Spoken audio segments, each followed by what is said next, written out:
গত সপ্তাহে ধরেছিলাম গোসলের ফরজ কয়টা? কয়টা? কয়টা? তিনটা। সবাই বলবেন, সবাই দরকার। আমার একাই দরকার? আমার একাই দুই বাচ্চা আছে, আপনাদের নাই? সবারই আছে, সবারই দরকার। এজন্য বললেন এটা খেয়ে থাকে ভালো। আর যে ছাত্র পড়া বলে না, ওকে যদি 10-এর ভিতরে ধরা হয় পারে সবই, কিন্তু ভয়েতে বলতে পারে। তার গা ঘেরে যাচ্ছে কিন্তু বলতে পারতেছে না। কিন্তু সবাই কিন্তু পারে, পরীক্ষা লিখতে দিলে লিখতে পারে। এজন্য আমলের জায়গায় যদি খেল না থাকে তাহলে তো আমল করা যাবে না। যাই হোক, তাহলে ফরজ তিনটা, গোসলের ফরজ তিনটা। এক নম্বর ভালোভাবে গড়গড়াইয়া কুলি করা। 2 নম্বর নাকের, বলেন নাকের নরম জায়গায় পানি পৌঁছানো, যে জায়গায় গেলে স্নান করে। এরপরে 3 নম্বর মাথার টানি থেকে পায়ের টানি পর্যন্ত যত যা কিছু আছে সব কিছু ভালোভাবে উত্তম রূপে কি করা? ধৌত করা। এটা বলে সমস্ত শরীর ভালোভাবে ধৌত করা। মাশাআল্লাহ, আমাদের মনে আছে। হ্যাঁ, যদি আমল করি তাহলে আমাদের মনে থাকবে। এটা কি আমাদেরই দরকার না মা বোনেরও দরকার? মা বোন থেকে শিখেছেন?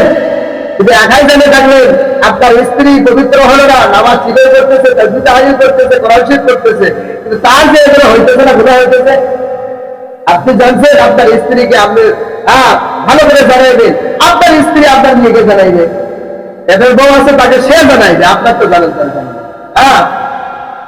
তাহলে এই জিনিসটা আমারও দরকার, মা বোনদেরও দরকার। তাহলে মা বোন, আমি গত সপ্তাহে আলোচনা করেছি, মা বোনদের কিছু জায়গা আছে। এই যে কানের দুল আছে না, এই কানের দুল দিতে গেলে তো কি কোরআনও আছে। এই সিঁদুরের ভিতরে মা বোনদের পানি যাইতে হবে। এই সিঁদুরের ভিতরে কি পানি ঢুকতে হবে? কিন্তু ফাঁকা আছে, তার ভিতরে ওর ভিতরেও জায়গা আছে। তাহলে এই 2 কানের এই সিঁদুরটা এইভাবে নাড়ে ওর ভিতরে পানি ঢুকাই দেবে। এরপরে নাকের ফুল আছে না, সিঁদুর আছে, এখানেও মা বোনেরা পানি প্রবেশ করাইতে হবে। আগেই সাবান লাগালে কিন্তু পানি প্রবেশ করে না, এটা সাবধান। আগে ভালোভাবে উত্তম রূপে শরীরটা বলে দেবেন সাবান দেওয়ার আগে। মা বোনদেরকে এটা বলে দেবেন, তাদের এই 3 ফরজ নাকি সবার জন্য, যারা মানুষ সবার জন্য এই ফরজ। তাছাড়া কুকুর, শুকুর, এরপরে আপনার আরো পশু যেগুলো আছে, হাঁস মুরগি, এরাও কি করে? বেয়াদিশা করে। তারাও যে এরকম, আমরাও যদি এরকম হই তাহলে আমরা কেমনে উত্তম আল্লাহর কাছে হলাম? আমরা সর্বশ্রেষ্ঠ জাতি কেমনে হইলাম? মানুষ আল্লাহ তাআলা বানাইছেন কিছু, আল্লাহ তাআলা কিছু আইন কানুন দিয়েছেন, এজন্য আমাদেরকে আল্লাহ তাআলা শ্রেষ্ঠত্ব বলেছেন। তো এই শ্রেষ্ঠত্ব যদি ধরে রাখতে চান তাহলে আল্লাহ তাআলার এগুলো হুকুম মানতে হবে। এই গরু ছাগলের গোসল লাগে না, তারপরেও আমরা গোসল দিয়ে দিই, তার মানে পবিত্র দরকার। তাহলে আমাদের আরো কত পবিত্র দরকার, তারা তো নামাজ পড়ে না। এরপরে কুকুর যে এরকম গোসল দেয় না, আমরাও যদি গোসল না দিই তাহলে তাদের চাইতে বড় খারাপ আমরা হই। আল্লাহ তাআলা কিন্তু বলেছেন মানুষ বড় খারাপ, চতুষ্পদ জন্তুর চাইতে মানুষ খারাপ। কার কথা? আল্লাহ তাআলার কথা। আর যদি ঠিকঠাক ভাবে চলি তাহলে সব কিছুর চাইতে আমি আপনি আল্লাহ তাআলার কাছে ভালো এবং তো যাই হোক, আজকে আমি আলোচনা করতে চাচ্ছি যে গোসল তো হয়ে গেল, এখন ওযুর প্রয়োজন। গোসলের ভেতরে ওযু করেছি, এটা গোসলের ওযু শেষ। এরপরে আপনার ওটা বড় পবিত্রতা, আর এটা কি ছোট পবিত্রতা, যেটা যে পবিত্র ছাড়া নামাজ আর কোরআন তেলাওয়াত যেগুলো জিনিস আমল করা যায় না। তাসবিহ তেলাওয়াত করতে গেলে ওযু ছাড়াও হয়, কিন্তু যেগুলো বড় বড় ফরজ কাজ আল্লাহ তাআলার, এগুলো করতে গেলে ওযুর যে ফরজটা আছে জানা দরকার। আপনি পুরো শরীর ধুয়ে শেষ করছেন, কিন্তু ফরজ যে কয়টা আছে এই কয়টা জিনিস আপনার শুকনা আছে, তাহলে আপনার কি ওযু হবে?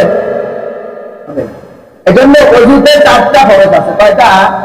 মানে ওযুতে কয়টা ফরজ আমরা যারা জানি আলহামদুলিল্লাহ তাদের আরো ভালো হবে, নাকি আমরা জানি না তারা ভালো করে জেনে নেবে। এই ওযুতে কয়টা ফরজ?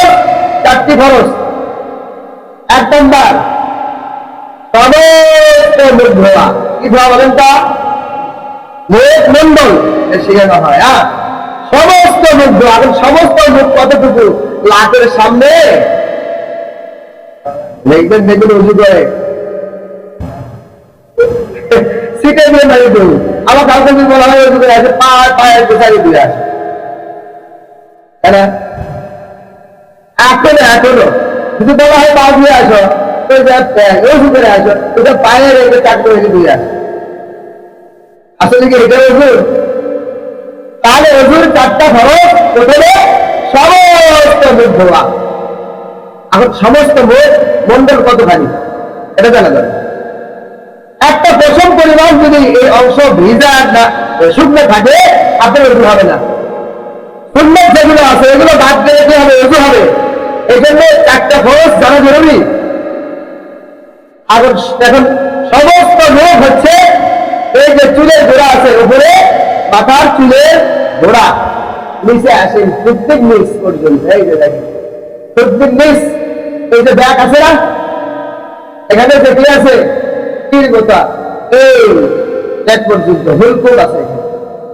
এরপরে দেখেন এই যে এক কানের লতি থেকে অপর কানের লতি, বুঝছেন তো? এরিয়ার জমির এরিয়ার ভারী বুঝি আমরা, ওই এরিয়ার বুঝলে বলে দেবে এরা 1 ইঞ্চি গাড়ি থেকে যাইতে চাই না, এটাই যাইতে দেওয়া যাবে না। তাহলে ওপরে মাথার চুলের গোড়া, নিচে প্রত্যেক নিচ পর্যন্ত হুলকুম আছে এই পর্যন্ত।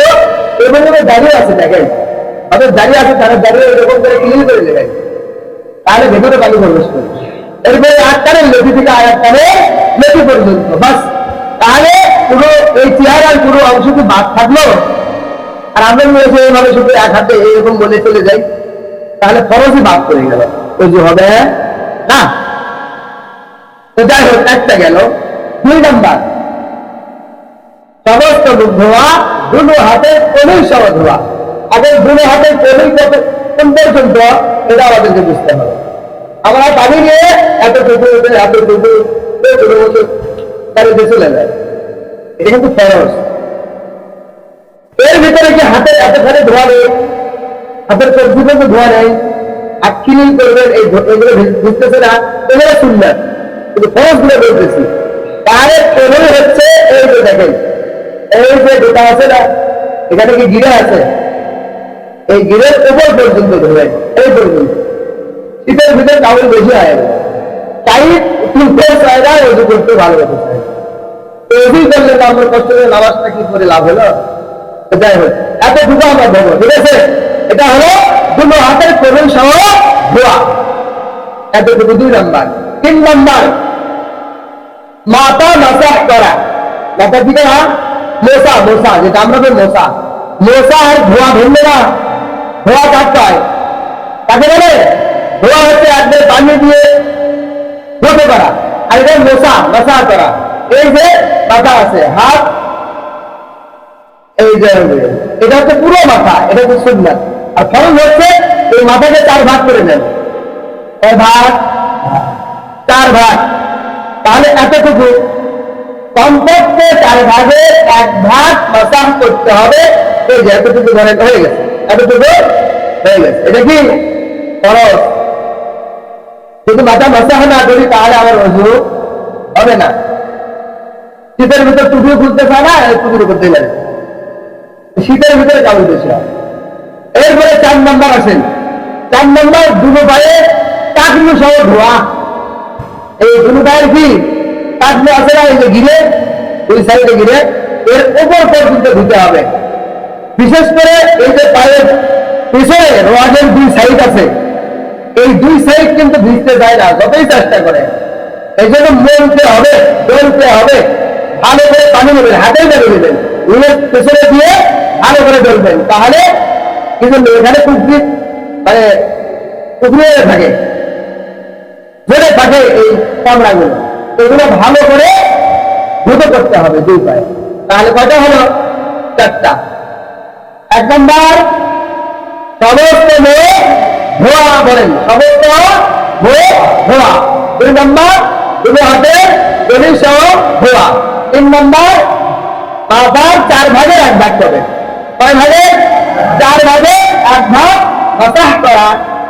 4 নম্বর দুটো পায়ে টাকনু সহ ধোয়া। এই 4টা করলে আপনার ওযু হয়ে যাবে।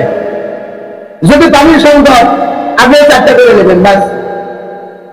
অন্যগুলো করতে গেলে আগে এতখানি ভুলেন, তারপর আবার এতখানি দিতে হবে, পানি বেশি লাগবে, আপনার পানি অল্প, ওই সময় এই কাজটা করবেন। বাকি সময় এই 4টা জিনিস আপনি খেয়াল রাখবেন। আমার এই 4টা অঙ্গের পুরো অঙ্গ কি বাদ গেল, অথবা আমার ভিজলো না, শুকনো থাকলো, এটা কি করা? তেল রাখা। তাহলে ওযুতে 4টা খরচ আমরা ভালোভাবে করতে পারবো। সমস্ত ধোয়া, 2 হাতের গলি সহ ধোয়া।